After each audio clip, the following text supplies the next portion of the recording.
Welcome back. We have covered some basic information about hypertension in Part 1 and now, let's discuss some practical stuffs in the management of hypertension. Now, let's discuss briefly about resistant hypertension.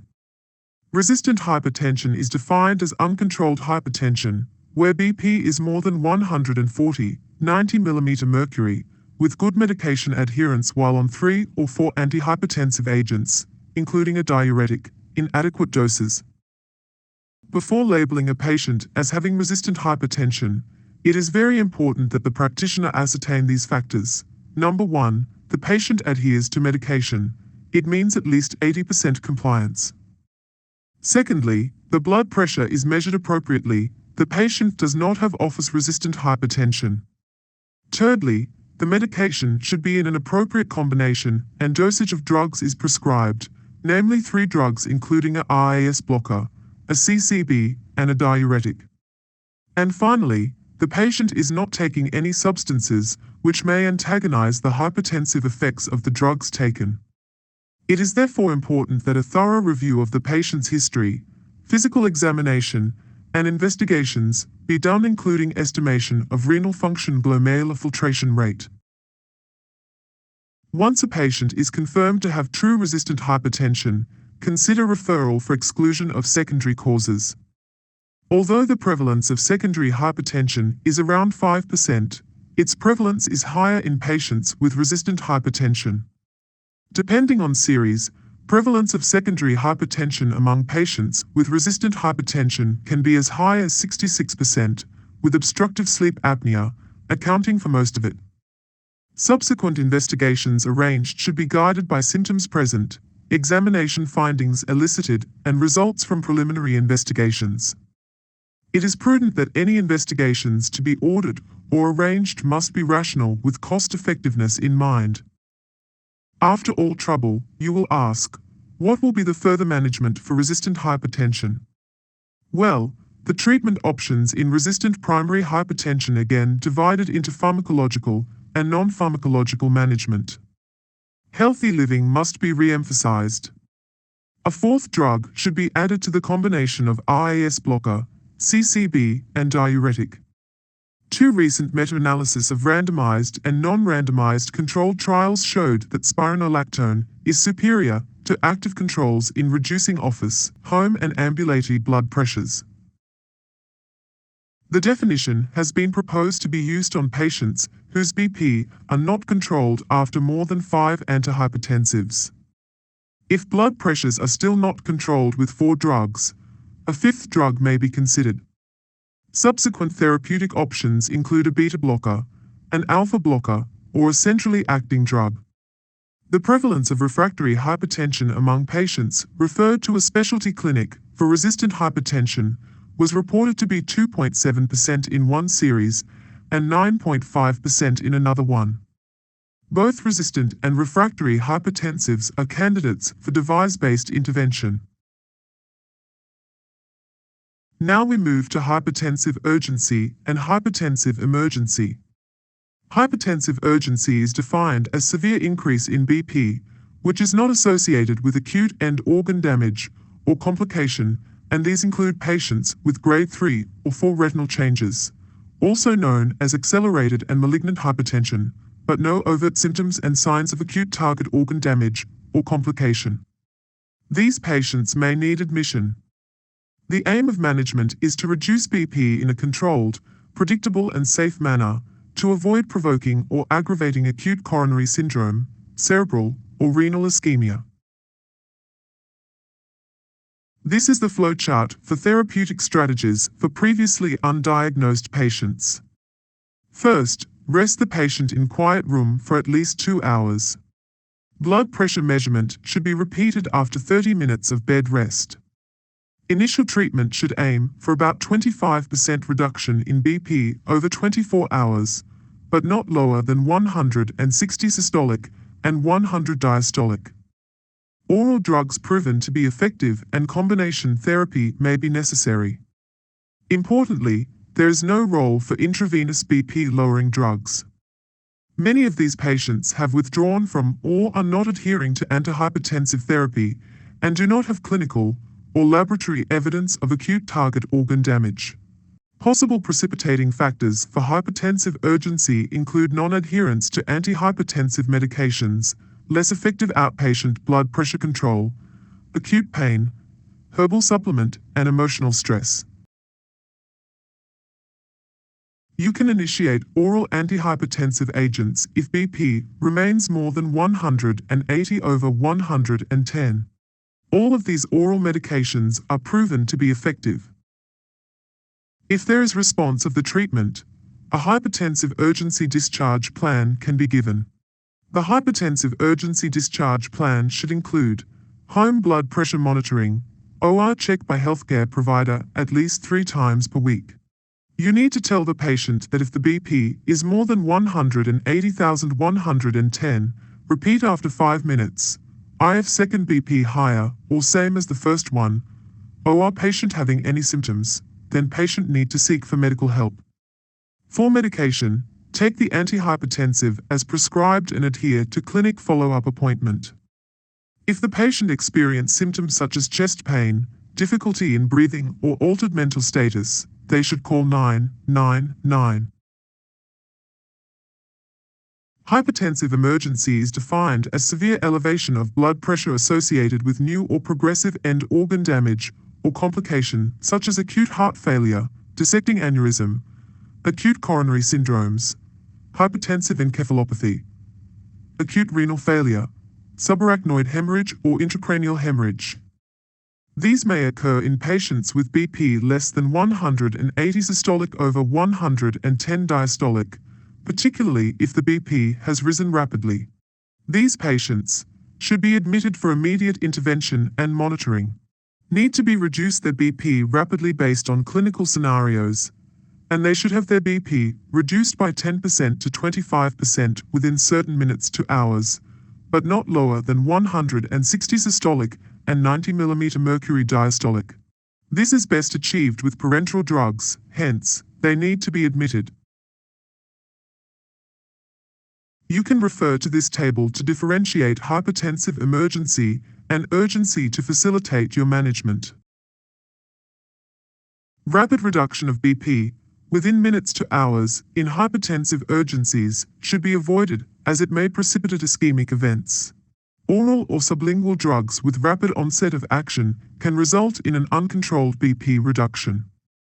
Several serious side effects have been reported with the administration of sublingual fast-acting nifedipine, and therefore this is no longer recommended. However, oral nifedipine retard can be used and has been recommended as first-line therapy for hypertensive urgencies. Following stabilization of patient's BP, subsequent management is tailored towards achieving optimal control. These are the summary of management when you encounter a case of hypertensive emergency. In hypertensive urgencies, aim for 10 to 20 mm mercury systolic BP reduction after 2 hours of rest. Failing this, pharmacotherapy should be initiated. Treat hypertensive urgencies with combination oral therapy targeting BP to reduce by around 25% within 24 hours. Treat hypertensive emergencies with intravenous drugs with specific targets based upon clinical scenarios. Reduce systolic BP to less than 140 mm mercury during the first hour for patients with severe preeclampsia or eclampsia and pheochromocytoma crisis. For patients with aortic dissection, reduce systolic BP to less than 120 mm mercury. Reduce systolic BP by no more than 25% within the first hour, then, if stable, to 160,100 within the next 2 to 6 hours, and then cautiously to normal during the following 24 to 48 hours in all other situations. Few more slides to go before we end this session. Now let's narrow down the management of hypertension in these specific conditions. For hypertension and diabetes mellitus, the Malaysian National Health and Morbidity Survey, NHMS, 2015 showed that the prevalence of diabetes in those 18 years and above was 17.5%, and in the 18 to 19 years age group the prevalence was 5.5%, indicating that diabetics in Malaysia are generally younger. Hypertension should be treated early in diabetes to prevent both microvascular and macrovascular complications and CV death. Pharmacological treatment should be initiated in patients with diabetes when the BP is persistently more than 140 systolic and or more than 90 diastolic. The presence of microalbuminuria or overt proteinuria should be treated even if the BP is less than 140 systolic and 90 diastolic. In this case, an ACE inhibitor or ARB is preferred. In a proportion of patients, microalbuminuria may be normalized by high doses of ACE inhibitor or ARB, even if the BP is already optimally controlled. Normalization of microalbuminuria is associated with a reduction in the rate of decline in glomerular filtration rate. For the target of blood pressure, tight BP control should take precedence over the class of antihypertensive drug used. This will often require combination therapy. Prior to the ACCORD study, it was generally accepted that for diabetics, the lower the BP the better the outcomes. However, diabetic patients at high risk of cardiovascular events who were randomized to a target systolic blood pressure of less than 120 mmHg did not show a reduction in the composite outcome of CV death, myocardial infarct and stroke, as compared with less than 140. This could possibly be due to the J-curve phenomenon seen in this particular cohort of patients who had underlying cardiovascular disease at baseline. In diabetics with CKD, the recommended target BP is less than 130. 80. The management of the hypertensive diabetic will involve healthy living changes, as well as drug treatment. The use of certain classes of antihypertensive drugs may be detrimental or bad to the diabetic patient because of their modes of action or adverse effects. Diabetes control may be compromised and diabetic complications aggravated. For example, it decreased insulin responsiveness with higher doses of diuretics. It masking of the early symptoms of hypoglycemia with beta blockers and slower recovery from hypoglycemia with non-selective beta blockers. The antihypertensive may also aggravation of the symptoms of peripheral vascular disease with beta blockers. Most SS blockers and diuretics affected the control of dyslipidemia, and worsening of orthostatic hypertension was reported due to the effect of peripheral alpha blockers, or centrally acting drugs. ACE inhibitors are the drugs of choice based on extensive data attesting to their cardiovascular benefits and renoprotective effects in patients with diabetic kidney disease. They have also been reported to prevent the onset of nephropathy in normoalbuminuric diabetic patients with or without hypertension. In addition, they do not have adverse effects on lipid and carbohydrate metabolism. However, its routine use in normotensive normoalbuminuric diabetic patients is currently not recommended. If an ACE inhibitor is not tolerated, an ARB should be considered. Thiazide and thiazide-like diuretics can be added on when monotherapy is inadequate. CCBs do not have significant adverse metabolic effects. They do not compromise glycemic control in diabetic patients. They can be effectively combined with a RAS blocker to lower blood pressure in hypertensive diabetics. The combination of benazepril with amlodipine was superior to the combination of benazepril with hydrochlorothiazide, leading to a reduction of cardiovascular events in the overall study population, as well as the diabetic subgroup. Beta blockers may be used when ACE inhibitor, ARB, or CCB cannot be used or when there are concomitant compelling indications. However, they should be used with caution, especially in patients with type 1 diabetes. The SGLT2 inhibitors are a new class of oral antidiabetic agents. In addition to lowering blood sugar levels, they lower the BP modestly but consistently. However, the mechanism by which BP is lowered is unknown. Hypertension may be a cause or consequence of chronic kidney disease, and chronic kidney disease is one of the commonest causes of secondary hypertension. Hypertension in chronic kidney disease is often associated with an elevated serum creatinine, proteinuria, or hematuria.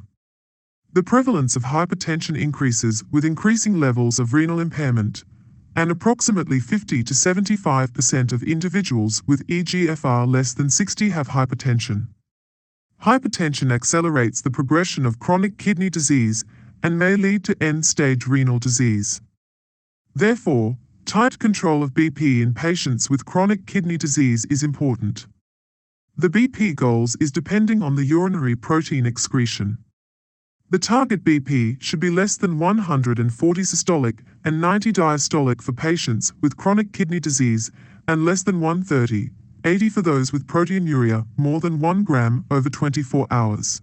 Where well tolerated, aiming towards an automated office systolic BP of 120 mm mercury in patients aged more than 50 years with non-diabetic nephropathy, eGFR more than 20 and proteinuria less than 1 gram per day, has shown cardiovascular benefits. When aiming towards less than 120 mm mercury systolic, close monitoring is recommended to detect treatment-related adverse effects including hypertension, syncope, electrolyte abnormalities, and acute kidney injury. All antihypertensive drug classes can be used to achieve this goal. In the management of hypertension in chronic kidney disease, control of BP and proteinuria are the most important factors in terms of retarding chronic kidney disease progression. Antihypertensive agents that reduce proteinuria have an advantage in patients with non-diabetic proteinuric nephropathy. Meta-analyses of comparative trials concluded that ACE inhibitor conferred an antiproteinuric effect greater than other antihypertensive drugs. The advantage of ACE inhibitor is most apparent in patients with rapid progression of renal disease associated with proteinuria. ARBs are similar to ACE inhibitor in lowering BP and reducing proteinuria. Combined RAS blockade can reduce proteinuria more than monotherapy. However, this is associated with an increased risk of hyperkalemia, hypertension, and renal failure. So, this approach is not recommended in patients with chronic kidney disease. Very important point. Sometimes doctor stops the ACE inhibitor or ARB therapy when chronic kidney disease is diagnosed. Renal insufficiency should not be a contraindication to starting ACE inhibitor or ARB therapy, nor should it be a reason for discontinuing therapy. Serum creatinine level should be checked within the first 2 weeks of initiation of therapy and also after every increase in dose. If there is a persistent rise for at least 2 occasions of serum creatinine of greater than 30% from baseline within 2 months, ACE inhibitor or ARB should be reduced or stopped after excluding other precipitating factors. These patients should be referred to a nephrologist or physician.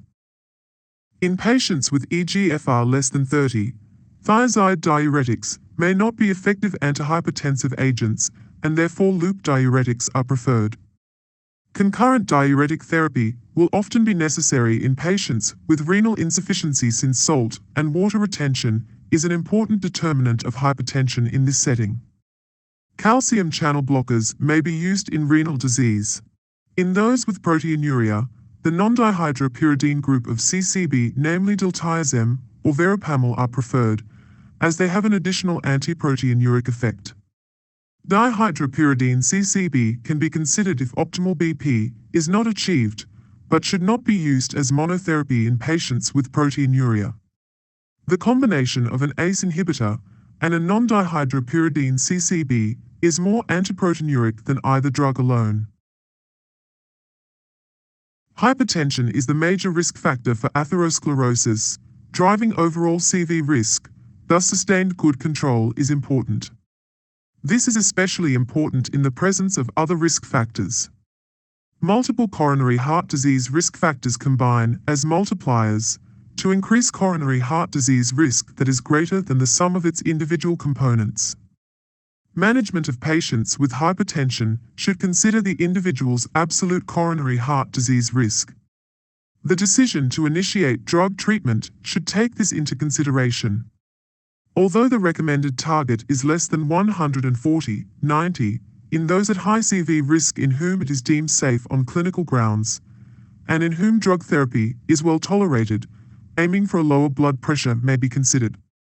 Clinical studies have also shown that coronary events in hypertensive patients with coronary heart disease are reduced in those whose blood pressure is controlled.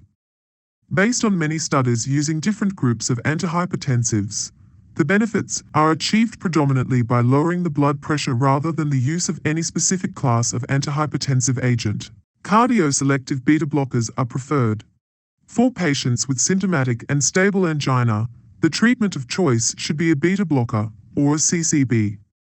Bear in mind short-acting nifedipine should not be used. Also, combination therapies with suitable drugs should be considered to reduce adverse effects and improve adherence. In heart failure, hypertension is the most frequent underlying cause. Chronic, uncontrolled hypertension can cause heart failure with reduced ejection fraction. In hypertensive patients with heart failure with reduced ejection fraction, hypertension aggravates heart failure by increasing left ventricular afterload, promoting left ventricular remodeling and progression of myocardial damage. Hypertension treatment is important for improving the long-term prognosis. Antihypertensive agents including beta blockers, ACE inhibitor and aldosterone antagonist have shown mortality benefits and reduction in the number of hospitalizations in patients with heart failure with reduced ejection fraction. In these patients, ACE inhibitors and beta blockers are recommended for initial therapy. However, beta blockers are contraindicated in the presence of acute heart failure. Careful monitoring for hyperkalemia is recommended when combining an aldosterone antagonist with an ACE inhibitor or ARB. The evidence for ARB is less convincing here, but they may be used for ACE inhibitor-intolerant patients. In patients with heart failure with preserved ejection fraction more than 50%, blood pressure control is also important. For these patients, results with ARBs have been mixed, where several randomized controlled trials evaluating the efficacy of ARB found no effect on prognosis, including all-cause mortality. In these patients, spironolactone has been shown to reduce hospitalization with heart failure. A meta-analysis with ACE inhibitor has shown a modest effect among heart failure with preserved ejection fraction. However, the study on Swedish heart failure registry indicated that the total mortality rate was lower in patients taking RAS blockers. Should hypertension be persistent in spite of ACE inhibitor or ARB, aldosterone antagonist and/or beta blocker, CCB, which are not negatively inotropic, such as amlodipine and felodipine, can be added. These patients should also be on loop diuretics for symptomatic relief. Hypertension is the most important risk factor for new onset of atrial fibrillation, of which it increases the risk of cardiogenic cerebral embolism. In the presence of AF, the incidence of cardiovascular events and mortality increases by 2.5-fold. In particular, left ventricular hypertrophy and left atrial enlargement are independent risk factors for new onset of atrial fibrillation. When antihypertensive treatment leads to the regression of left ventricular hypertrophy, the incidence of atrial fibrillation decreases. Hypertension further increases the risks of stroke and arterial embolism in patients with chronic atrial fibrillation. Although anticoagulants are used to reduce the risk of stroke in patients with AF, it also increases the incidence of hemorrhagic complications, especially intracranial hemorrhage. Strict blood pressure control is necessary in patients taking antithrombotic drugs. ARB can reduce the incidence of recurrent atrial fibrillation or help maintain patient in sinus rhythm. For elderly patients older than 75 years old who are on anticoagulation for atrial fibrillation, both ACE inhibitor and ARB reduce mortality. For rate control of permanent atrial fibrillation, beta blockers or non-dihydropyridine CCB like verapamil and diltiazem should be considered. Next, let's move to hypertension and peripheral arterial disease. They can coexist. The risk factors for peripheral arterial disease include hypertension, diabetes, current smoking, and dyslipidemia. As atherosclerosis is a systemic vascular disease, diffuse atherosclerosis, coronary arteries disease, and renovascular disease often coexist in these patients. 2 to 5% of patients with hypertension have intermittent claudication, and 25 to 55% of patients with peripheral arterial disease present with hypertension. Patients with peripheral arterial disease have almost 3 times the risk of a cardiovascular event and death. They should be screened for atherosclerotic disease of the other systems. The aim of treatment in peripheral arterial disease is both symptom relief and prevention of cardiovascular events. There is no consensus on the treatment of choice for hypertensive patients with peripheral arterial disease, although sub-analysis of major trials showed benefits of ACE inhibitor in patients with PAD. Beta blockers may cause vasoconstriction and worsen frequency of intermittent claudication. They may be used with caution in patients with compelling indications like coronary heart disease and heart failure. Should patients present with Raynaud's phenomenon consider CCB, which have vasodilating properties. Cilostazol has been shown to be useful especially in the elderly with disabling peripheral arterial disease. In addition to these medications, patients should stop smoking. Other therapies including LDL cholesterol lowering and better control of diabetes are also recommended. Left ventricular hypertrophy is caused by pressure load and often regresses through long-term antihypertensive treatment. Those with LVH are at risk of premature cardiovascular events or death. The most important factor in the regression of cardiac hypertrophy is good BP control. Hence, all antihypertensives currently used can reduce cardiac hypertrophy through sustained control of blood pressure. Regression of LVH can also be achieved by weight reduction and salt restriction. Echocardiography is more sensitive than ECG for detection of LVH. Several studies have suggested that BP lowering leads to regression of LVH. To reduce clinical outcome, ARB is preferred in hypertension with LVH on ECG. Hypertension is the most important modifiable risk factor for ischemic stroke and hemorrhagic stroke. Blood pressure levels are consistently shown to be associated with the risk for stroke. Although both systolic BP and diastolic BP are associated with stroke, systolic is more predictive. Lowering BP has been shown to reduce the risk of subsequent strokes. Meta-analyses of randomized controlled trials confirm approximately 30 to 40% reduction in stroke risk with blood pressure lowering.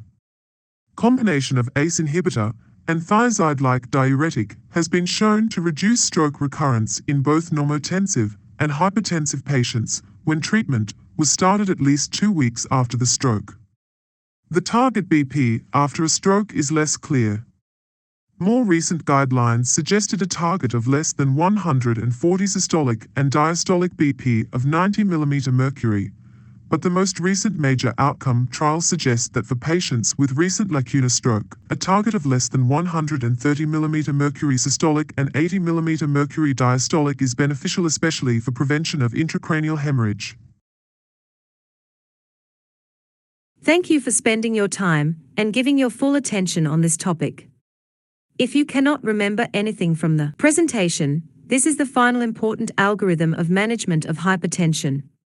You can keep it as frequent reference for best management and to use it to self-evaluate your management. With that, hope to see you in the future session. Thank you.